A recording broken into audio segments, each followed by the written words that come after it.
Landscapes are not neutral. Landscapes are produced.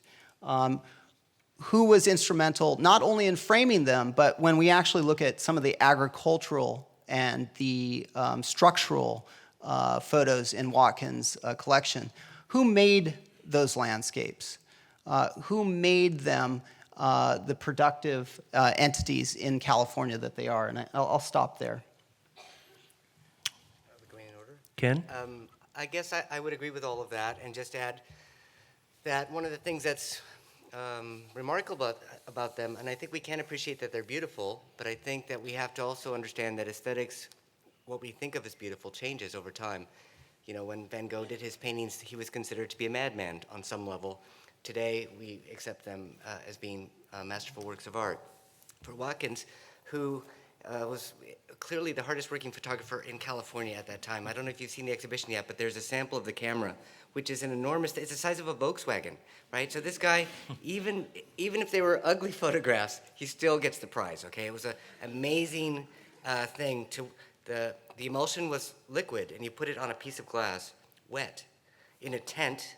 You waited till it almost dried, but not too dry, and then you put it inside the back of that contraption, expose it, without a shutter, there's no shutter on that camera, and then develop it within 5 to 10 minutes in the chemicals that you've brought with you up the mountain trail. So that part of it, if we're going to think about the poetics of art or the labor of art, is remarkable. And the thing I would add to the notion of our responsibility on the one hand is, yes, to put the photograph within context, but as a practicing artist, I also think the thing that I can add by adding more information is giving people information that they don't have. Most of you probably have not made a print like this or worked with a camera like that, and by giving you that information, even as brief as it is, will give you a better appreciation of the work when you see it. So the photograph can't do all that work by itself, because you're not experts in every kind of photography. I'm not, in every kind of medium, and we need help to look at stuff, and that's why we have museums, that's why we go to museums. We believe in that, the culture machine, that we will be better people at the end of the day. We will have learned one thing, or we will have learned to disagree with one thing, but that there is responsibility for all of us as citizens, right? And so Watkins is a wonderful opportunity to think about something that we might take for granted. When we take those pictures in Yosemite, most of us have probably taken the same shots. Is that because it's the best shot, or is that because the culture has taught us that that is the shot we should take, and we expect to take that shot? So there's a lot of things about our own sense of awareness and consciousness when we're walking through the environment that we can learn about and enhance by looking at photographs. Nayan, did you have anything to add? Yeah, you know, it's interesting. I think we all come to the photographs differently.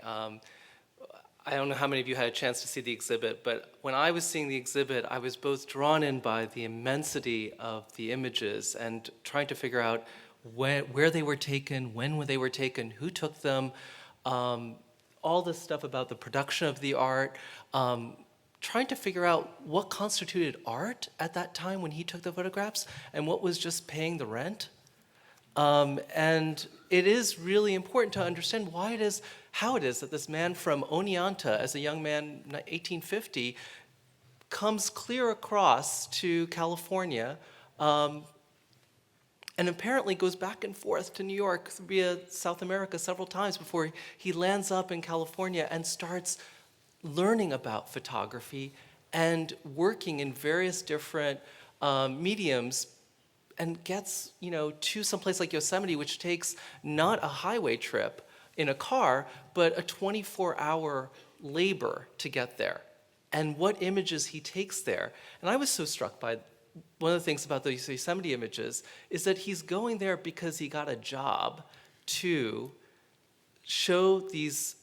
take these images of the Mariposa mine for someone who owns the mine, because he had a dispute that was going on about whose property was what. And in the interim, he not only takes pictures of the mine and the location of the mine, but he takes pictures of what we think of as iconically Yosemite.